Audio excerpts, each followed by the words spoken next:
Se desviares o pé de profanar o sábado e de cuidar dos teus próprios interesses no meu santo dia, se chamares ao deleitoso e santo dia do Senhor, digno de honra, e o honrares não seguindo os teus caminhos, não pretendendo fazer a tua própria vontade, nem falando palavras vãs, então te deleitarás no Senhor, eu te farei cavalgar sobre os altos da terra, e te sustentarei com a herança de Jacó, teu pai, porque a boca do Senhor o disse. Feliz sábado. Temos o privilégio de comemorar a cada semana o aniversário da criação. Todo sábado é um sábado especial. Eu me sinto feliz e honrado em estar com vocês nesse sábado. Agradeço a Deus pela essa oportunidade. Estou com boa parte da minha família aqui. Agradeço o convite feito pelo Dr. Marcos. E é uma alegria realmente estar aqui com ele, compartilhar um pouco do trabalho fantástico que ele tem feito na área do criacionismo aqui em Brasília, no Brasil e em toda a América do Sul. A igreja resolveu dedicar, então, uma vez por ano, um sábado como o Dia Mundial da Criação. Hoje, esse dia 26 de outubro, o quarto sábado do mês de outubro. E me sinto privilegiado em estar com os irmãos nesta manhã para compartilhar algo a respeito do tema que tem motivado a minha vida e Deus realmente tem abençoado grandemente.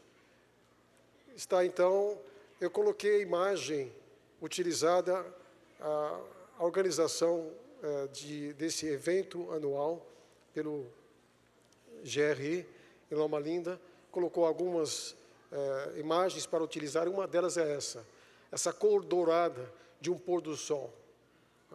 O pôr do sol, obrigado, tem bastante significado para nós. O título, o criacionismo, os espetáculos paralelos e a ciência. Eu realmente aproveitar o tempo breve para falar um pouquinho a esse respeito.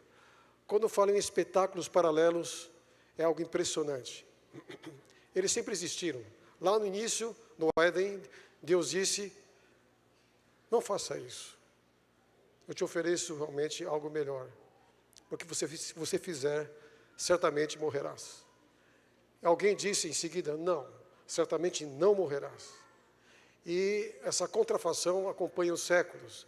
E, de maneira marcante, no século XVI, no seu início, nós vemos Deus suscitando um homem para realizar um trabalho. Nós comemoramos, há 2 anos atrás, os 500 anos de Martim Lutero. Ele realmente mudou a face do mundo.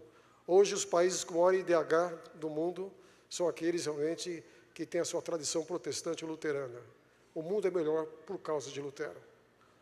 Mas, na mesma época, quase sincronicamente, aparece um outro nome, caracterizando, então, esse espetáculo paralelo. Michel de Nostradamus. Coincidência? Na mesma época? Não. E, ao longo do tempo, nós vamos encontrar vários desses espetáculos concorrentes, e o século XIX é muito forte, esse espetáculo. Alguma coisa especial ocorreu no século XIX. Para os dois protagonistas, Deus de um lado, o inimigo de Deus do outro lado, realizaram um trabalho quase que simultâneo. Deus apresentando algo novo, importante para os eventos finais, e o inimigo de Deus tentando apresentar contrafações e engano. Nessa época, por exemplo, em 1849, surge então a primeira edição da Revista Adventista. Está aqui realmente, você pode encontrar na internet disponível, e a mensagem adventista está aí.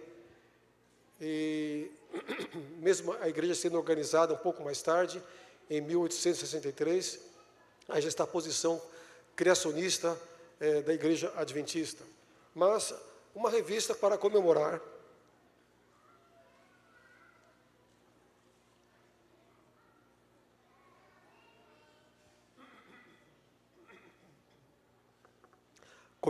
o Sesc Centenário da revista adventista.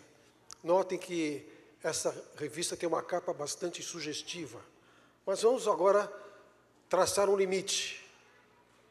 E vamos ver realmente o espetáculo paralelo se manifestando quase que simultaneamente. Primeira edição, em 1848, do Manifesto Comunista.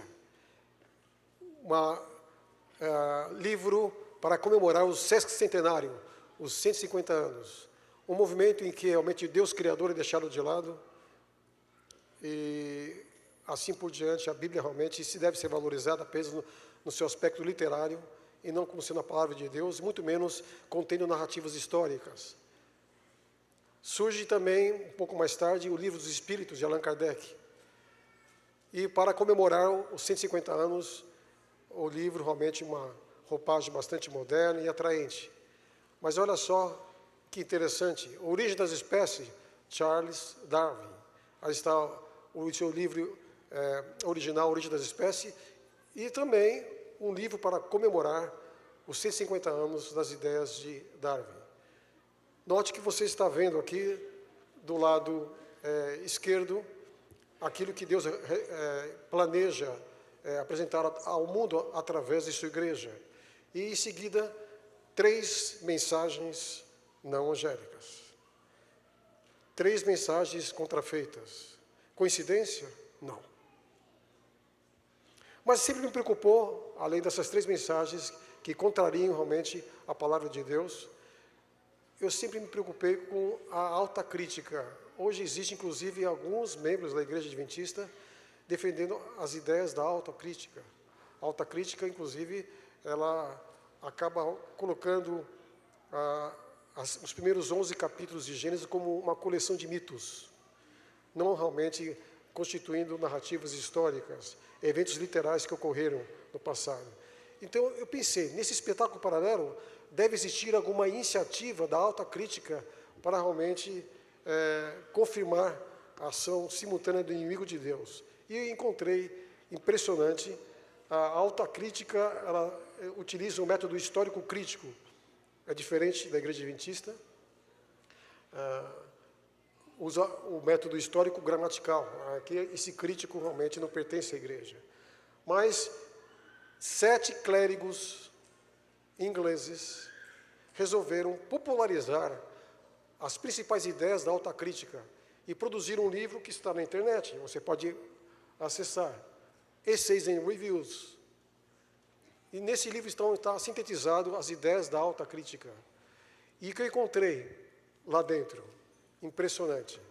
O magistral livro de Darwin logo deve provocar uma completa revolução em favor do grande princípio dos poderes de autoevolução da natureza, página 139.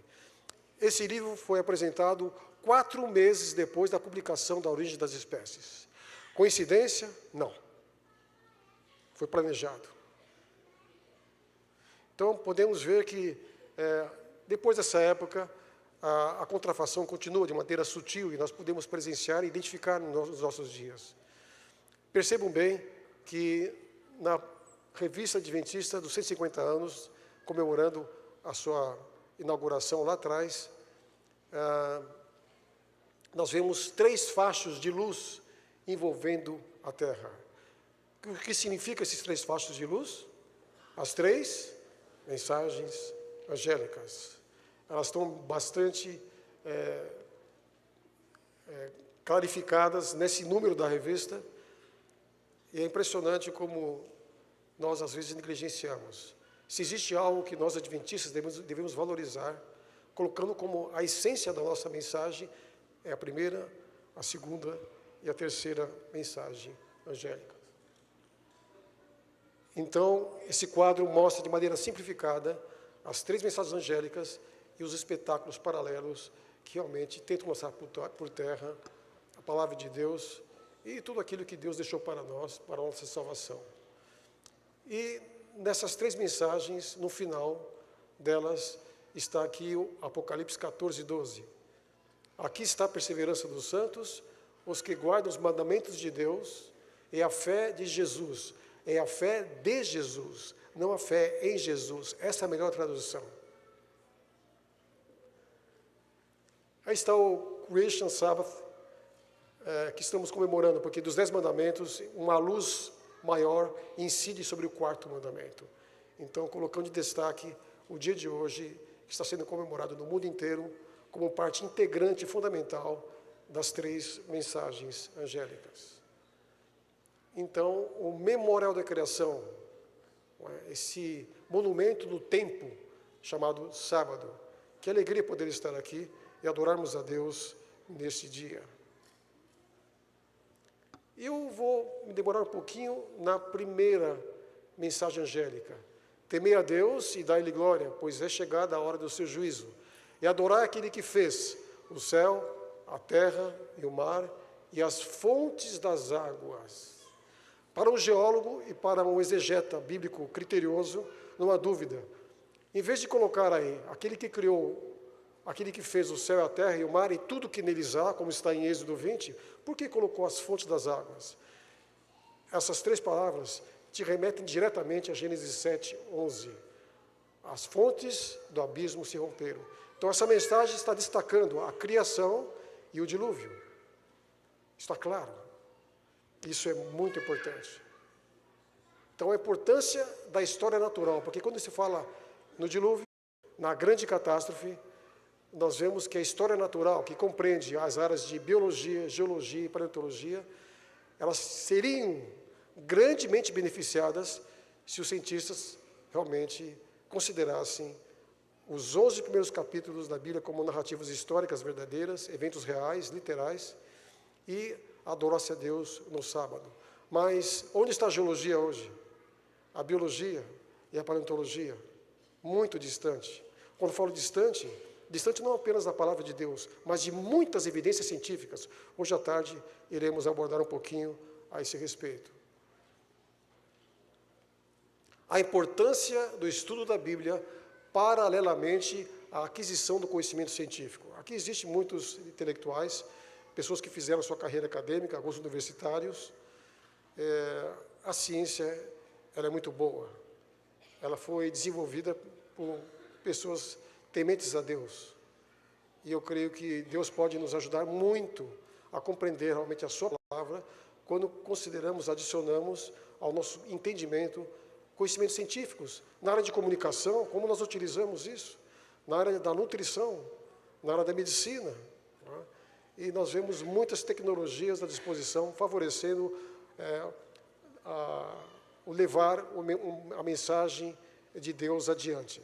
Esse texto, para mim, me chama muita atenção. Está em Romanos 1, 19 e 20. Porquanto que de Deus se pode conhecer, neles em nós se manifesta, porque as suas coisas invisíveis, desde a criação do mundo, tanto o seu eterno poder como a sua divindade se entendem. E claramente se veem pelas coisas criadas, que estão criadas, para que eles fiquem inexcusáveis. Ou seja, esse texto está dizendo para mim o seguinte: Deus se revela na natureza de maneira tão clara, tão exuberante, tão extraordinária, que nenhum físico, nenhum químico, nenhum biólogo, nenhum geólogo, nenhum paleontólogo um dia poderá se desculpar perante Deus. Eu estudei a natureza durante 30, 40, 50 anos, ganhei o prêmio Nobel e não vi Deus na natureza.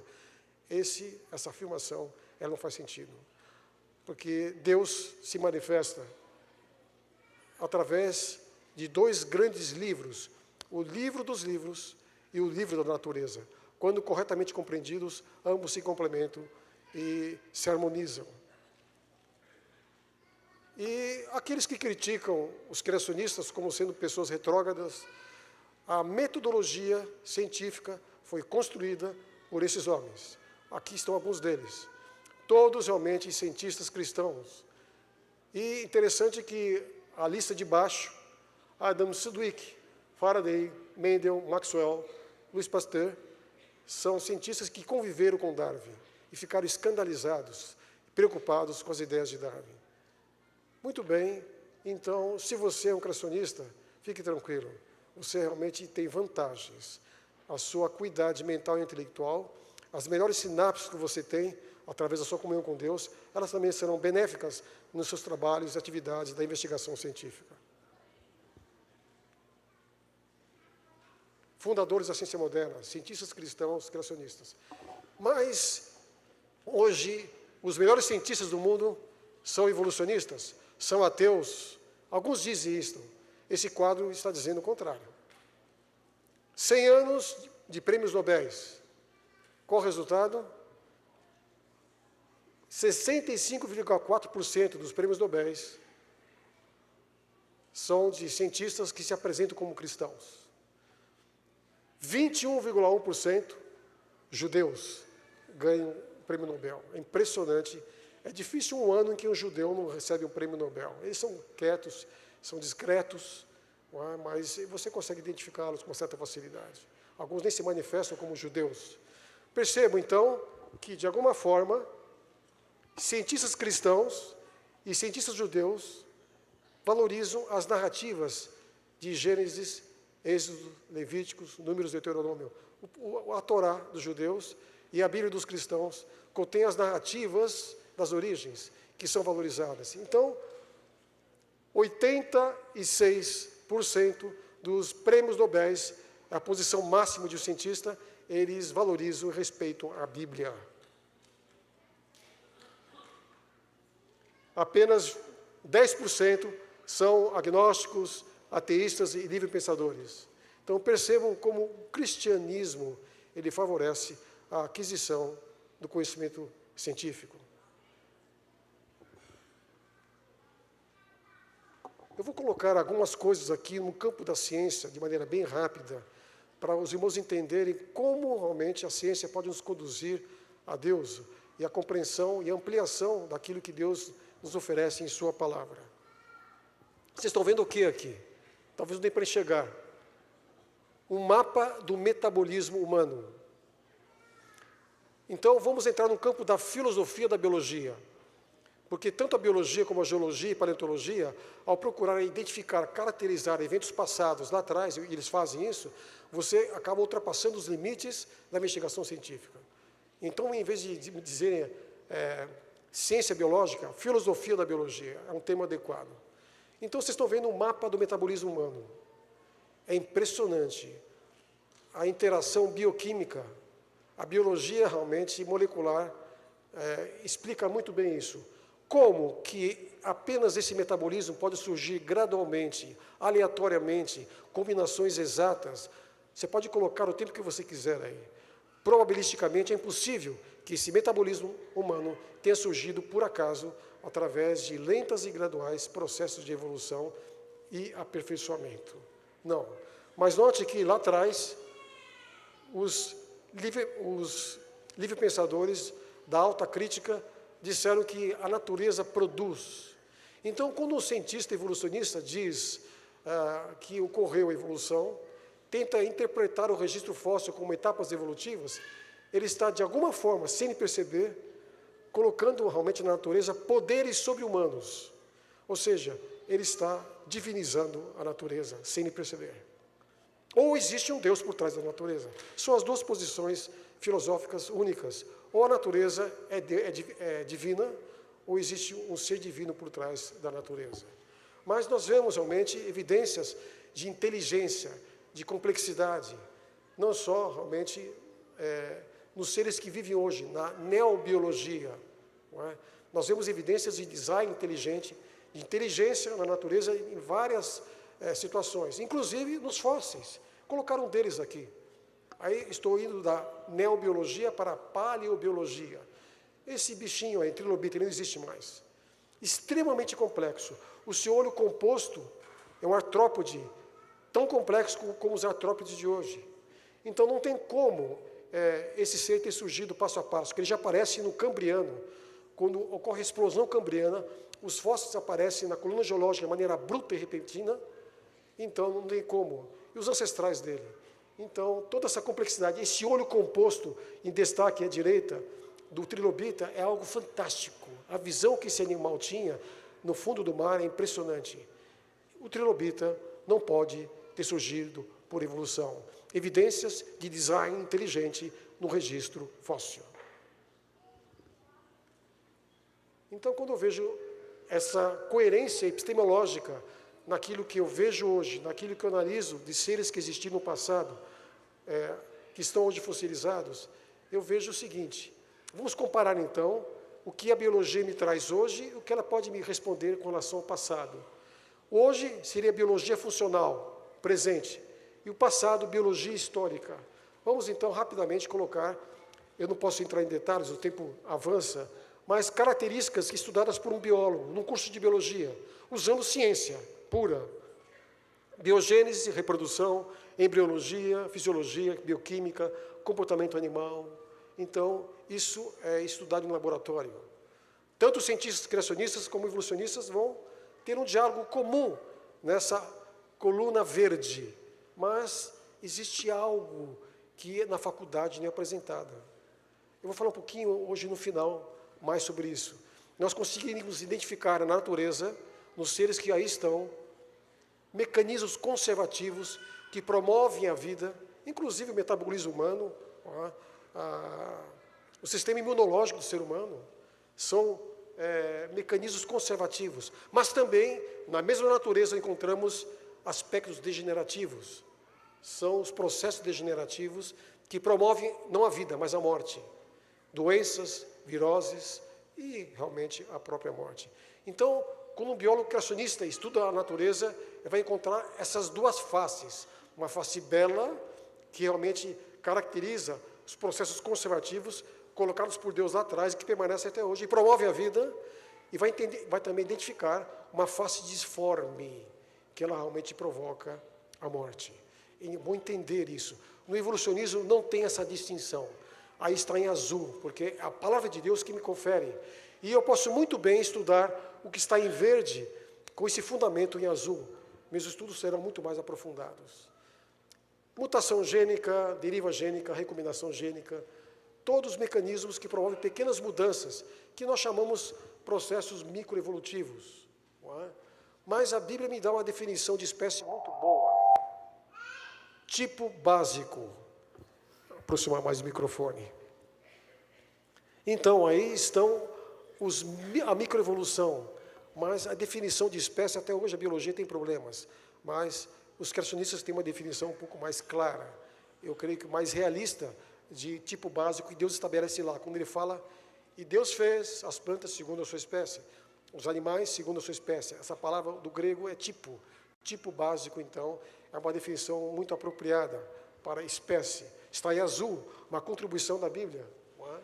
E nós vemos hoje, na natureza, no mundo biológico, degradação ambiental, destruição de ecossistemas, mortandade em massa.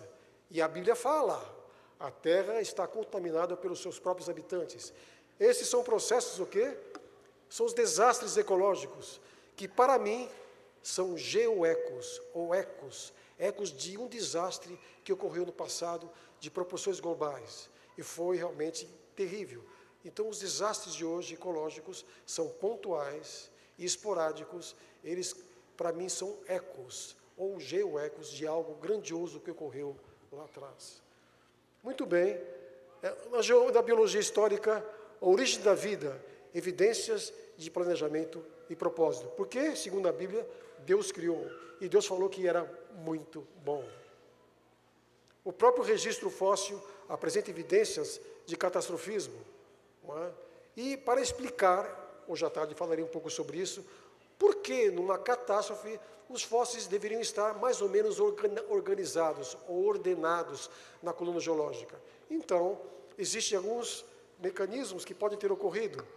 Mobilidade diferenciada, zoneamento paleoecológico está em cinza, segregação e estratificação espontânea e flutuabilidade seletiva.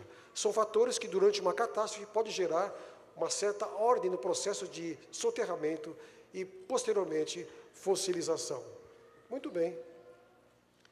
Tecidos orgânicos em fósseis. Você que gosta de dinossauros, foram encontrados recentemente dinossauros mineralizados, mas quando pegaram os ossos, em alguns casos encontraram matéria orgânica não mineralizada, contendo carbono 14.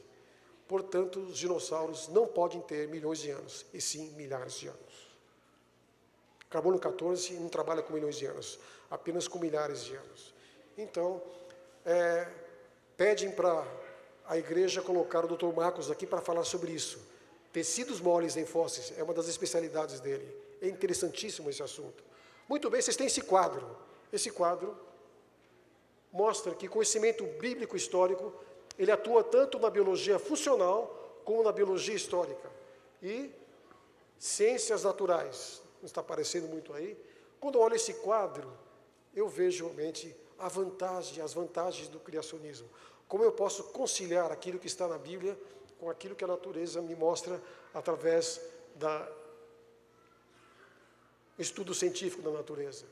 Muito bem, então, conclusão, no campo da filosofia da biologia, os conceitos e hipóteses utilizados pela biologia criacionista, onde a Bíblia e a ciência são valorizadas, favorecem a visualização das indiscutíveis evidências de planejamento na natureza, neobiologia, os seres que vivem hoje, e promove a verdadeira interpretação do registro fóssil, pertence ao campo da paleobiologia. Os biólogos seriam grandemente beneficiados em sua vida acadêmica se tivesse esses princípios básicos em sua mente. Então, eu vejo uma coerência epistêmica que aponta para um design inteligente, utilizando o quê? Conhecimento bíblico e conhecimento científico paralelamente. Muito bem, vamos para o campo da geologia, que é a minha área. Gostaria de falar muito sobre isso. Preste atenção nesse quadro, eu vou colocar ele de maneira rápida. À tarde, eu dedicarei tempo para ele. Impactos de gigantescos meteoritos e cometas. Crateras de impacto é o local onde eu encontro essas evidências. Supererupções vulcânicas, onde eu vejo isso? Grandes províncias ígneas distribuídas globalmente na Terra. Fragmentação da crosta e tectônica de placas. O grande Pangé se fragmenta e se quebra todo. Quando foi isso? Eu vejo realmente vulcanismos e terremotos nos dias de hoje e percebo que eles são ecos, que apontam para algo grandioso que ocorreu no passado. Geoecos. E vejo também que todos esses processos geraram algo fantástico. Ação devastadora de grandes volumes de água na Terra. E hoje, quando eu vejo algumas inundações, furacões, eu percebo que são ecos, ou geoecos, de algo grandioso que ocorreu lá atrás. Ainda bem que hoje são pontuais e esporádicos. No passado foram globais. Outro fenômeno, a água, esse volume de água, essas mega tsunamis com quilômetros de altura, levando tudo pela frente, né? Intensos e extensos fenômenos de erosão, gerando bacias sedimentares, cinturões orogênicos, que são as grandes cadeias de montanhas, Alpes, Himalaias, Andes e assim por diante. Então, eu vejo que todos esses 5 fenômenos geraram o pior de todos, mortandade em massa e rápido soterramento. Isso acabou gerando o registro fóssil. Então, quando eu vejo esse quadro, eu vejo que eu posso ampliá-lo, colocando nesses eventos globais relações de causa e efeito, e dando mais consistência ainda a esse conjunto de fenômenos que não ocorrem hoje, mas ocorreram no passado. Então, aqui, eu posso construir as relações de causa e efeito em todos esses 6 fenômenos geológicos globais. E também, efeitos finais ou geocicatrizes são as marcas deixadas por esses fenômenos. Então, eu tenho esse quadro fantástico. Hoje à tarde eu falarei sobre isso. Vocês estão vendo textos bíblicos desse quadro? Tem Bíblia aí? Mas de maneira explícita como aí está? Não. Pois bem, a geologia me leva a isso. Quando eu correlaciono esses eventos globais, simplesmente o registro fóssil, toda a coluna geológica fanerozoica, aquela coluna que tem fósseis, ela não pode ser realmente explicada com milhões de anos. Esse quadro é um não geológico eloquente para os milhões de anos. São evidências científicas.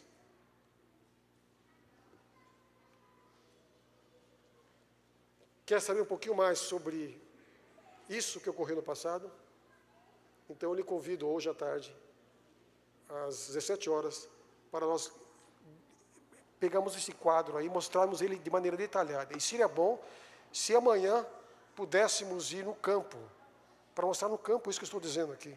Quem sabe um dia a gente faça isso. Okay?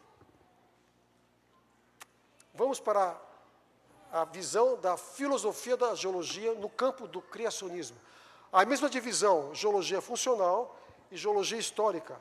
A funcional, aquilo que eu posso fazer hoje. Os geólogos conhecem muito bem estruturas de rochas, rochas minerais, sistemas deposicionais e outros fenômenos que o geólogo pode identificar. Mas também a Bíblia fala algo interessante. Os processos de erosão, a Bíblia fala. A água desgasta as pedras, as montanhas sofrem erosão. Ok. Um texto geológico da Bíblia que o geólogo pode valorizar. Quando eu vejo os desastres naturais de hoje, terremotos, tsunamis, furacões, etc., eu me lembro da Bíblia. Esses fenômenos estão recrudescendo, estão aumentando com o tempo. Haverá terremotos em vários lugares. Esses são os atuais desastres geológicos. Para mim, são geoecos. São ecos pontuais e esporádicos de algo grandioso que está naquele quadro dos fenômenos globais, que ocorreu no passado. Ele se isola. Não houve nada parecido antes da grande catástrofe e nada parecido depois. Algo no tempo, mas algo tremendamente terrível, que assolou toda a superfície da Terra.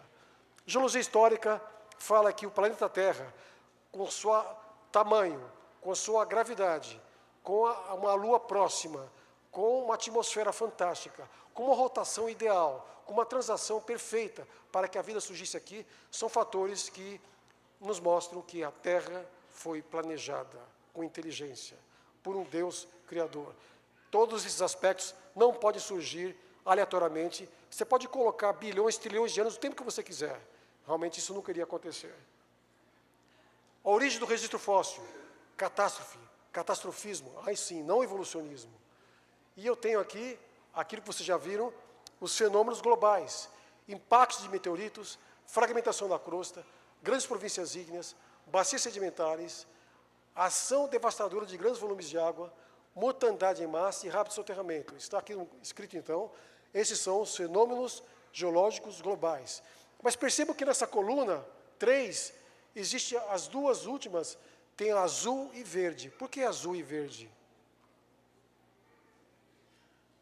Porque quando se fala em ação devastadora de grandes volumes de água e mortandade em massa, esses dois fenômenos estão na Bíblia, de maneira clara, em Gênesis 7, a 11, a 8, 14.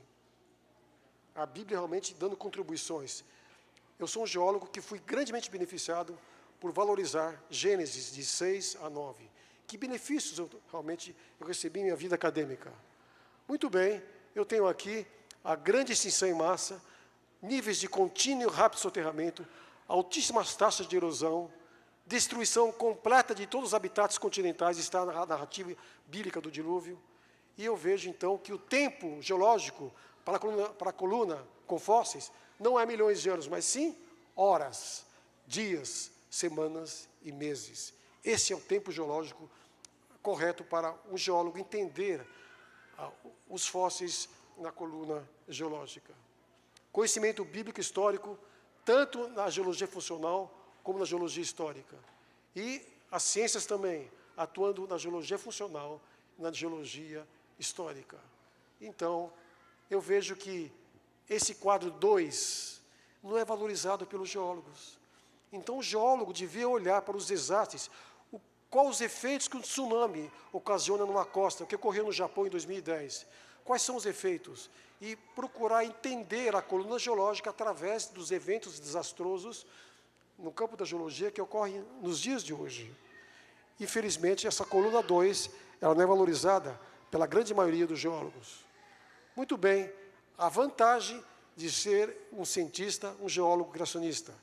O catastrofismo, não o evolucionismo, associado a curtos intervalos de tempo geológico, horas, dias, semanas e meses, princípios fundamentais da geologia catastrofista que estão na Bíblia, e a ciência também me mostra, favorece a correta análise do presente, os atuais desastres geológicos, geoecos, e do passado, fenômenos geológicos globais, com as suas cicatrizes, ou geocicatrizes por toda a parte.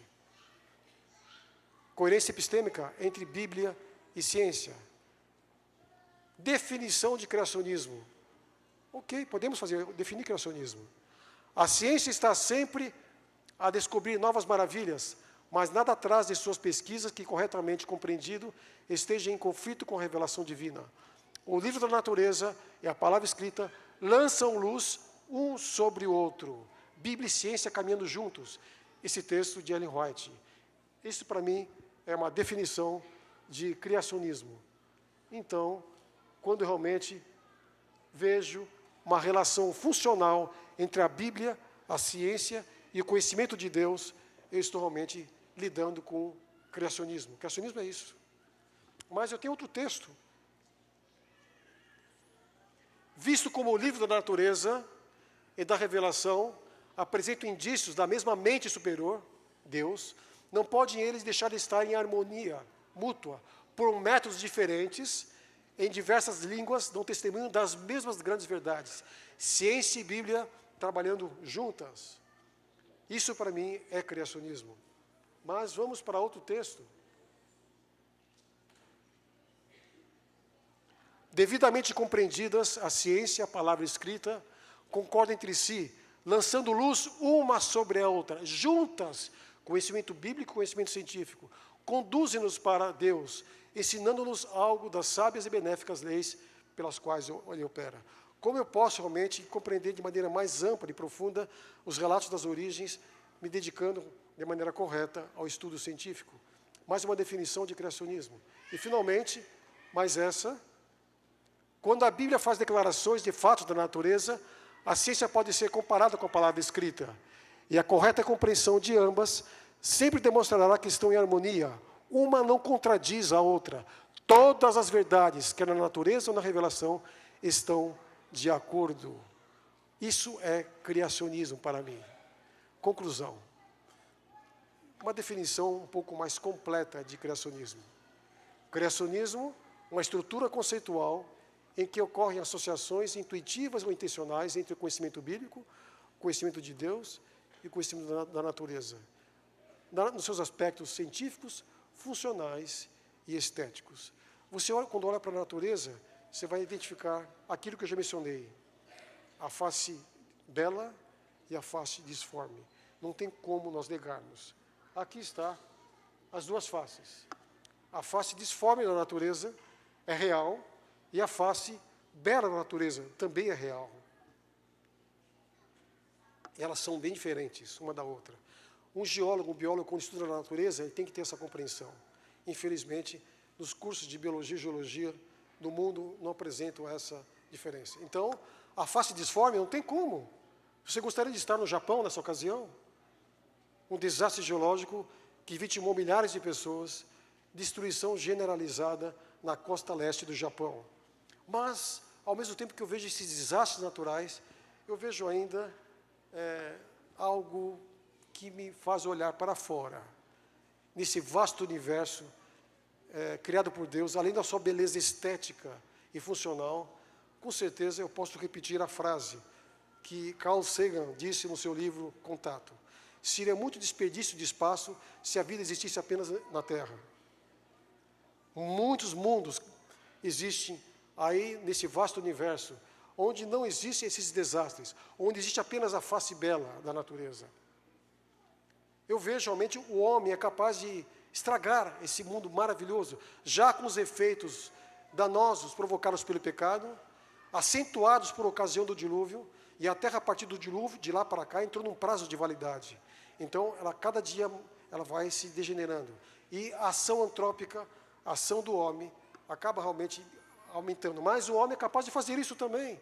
Hoje, vocês que estiveram já na Holanda, né, Silene, poder apreciar a ação humana, e a natureza ainda pode mostrar a sua face bela de maneira esplendorosa. Não é? Essa cena é chocante. Não é? Crianças. Nascem crianças. Deus confia no homem ainda. Mas muitas realmente não merecem essa situação. E quem é culpado? Elas? Não. Mas ainda existem crianças. Essa igreja, me parece que boa parte dos irmãos dessa igreja são criacionistas. Muitos filhos, muitas crianças, isso é uma maravilha. O mundo está tendo um crescimento negativo. Brasília não. Isso é ótimo. Pessoas cristãs, saudáveis, adventistas, felizes, vão transformar o mundo e participarem dos últimos acontecimentos, pregando o evangelho para todos. Então, nossas crianças, não importa de onde elas estejam, qual a nacionalidade, qual a etnia, realmente Deus usa as crianças. É uma demonstração da face bela no mundo tão conturbado como o que vivemos. Câncer. Você tem alguém na família com esse problema? não dá para negar. É uma caracterização, uma identificação triste de processos degenerativos no próprio corpo humano. Mas todos deveriam ter câncer, mas alguma coisa impede de algumas pessoas, a maioria, não ter câncer. Isso chama-se sistema imunológico, criado por Deus, e hoje, como ele é importante. Já estava no Éden, Deus não é pego de improviso, só que as suas funções mais importantes se manifestam após a queda, protegendo o homem. Deus sabia que viria a queda e criou já o nosso organismo com capacidade de adaptação e sobrevivência no mundo com agressões externas. Então, notem que eu tenho aí um quadro. Hoje é um sábado, o sábado mundial da criação. Podemos estar sentindo algo que nos remete para a face disforme da natureza. Mas estamos aqui, felizes. Eu vi a jardinagem aqui da igreja, que coisa linda. Vamos aproveitar o dia de hoje, celebrando o Dia Mundial do Criacionismo, pensando mais na face bela da natureza. E ela reflete um grande conflito entre o bem e o mal. Vamos dedicar esse dia para louvarmos a Deus pelo aquilo que Ele tem feito. A face bela, ela é muito grande em nossa vida, a gente às vezes não reconhece, se deixa sucumbir pela face disforme, mas Deus é maravilhoso. E nós não temos realmente receio de dizer que a esse Deus eterno, Deus único, imortal e invisível, sejam honra e glória para todo o sempre. Amém. Isso está em 1 Timóteo 1,17. Esse vídeo que vocês vão assistir agora, com ele nós encerramos, vocês vão ver realmente imagens belíssimas. Contraste, uma árvore torcida e um céu maravilhoso. A face bela e disforme. Se concentre na face bela. Faça correlações com aquilo que você viu essa semana e hoje também, que nos aponta para um Deus maravilhoso.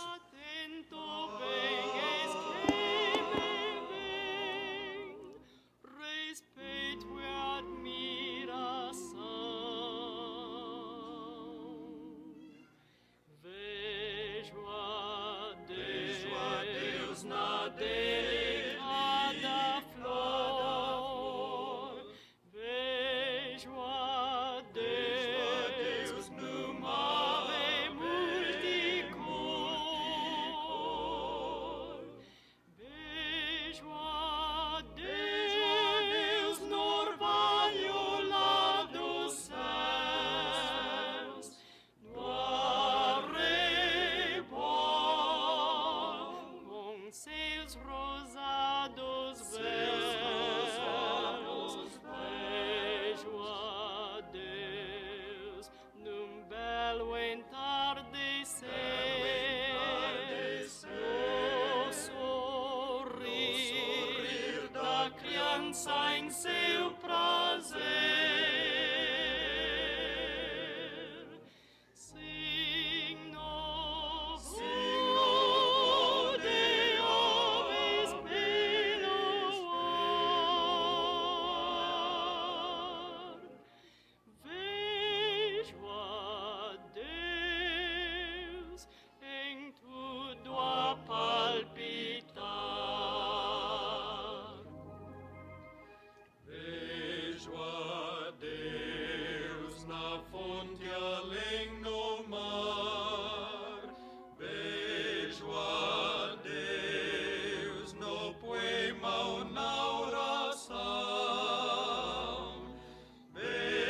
curve a sua fronte. Vamos falar com Deus. Eterno meu Pai que estás nos céus, a Ti seja toda a honra e glória. Nós agradecemos a Ti por aquilo que Tu és. Aquilo que fizeste no passado, faz por nós hoje e fará no futuro. Que esse dia possa ser um dia memorável em nossa vida, possamos daqui para frente dedicarmos mais a nossa vida inteiramente a Ti, nas Tuas mãos. Num mundo tão agitado, com tantos compromissos, responsabilidades, com tantas distrações, por favor, nos ajude a dedicar tempo para estar a sós contigo, orando, lendo a Bíblia e testemunhando. Conceda-nos um bom dia em Tua companhia, prepara-nos todos para os céus. São bênçãos que pedimos e agradecemos, no nome do Senhor Jesus. Amém.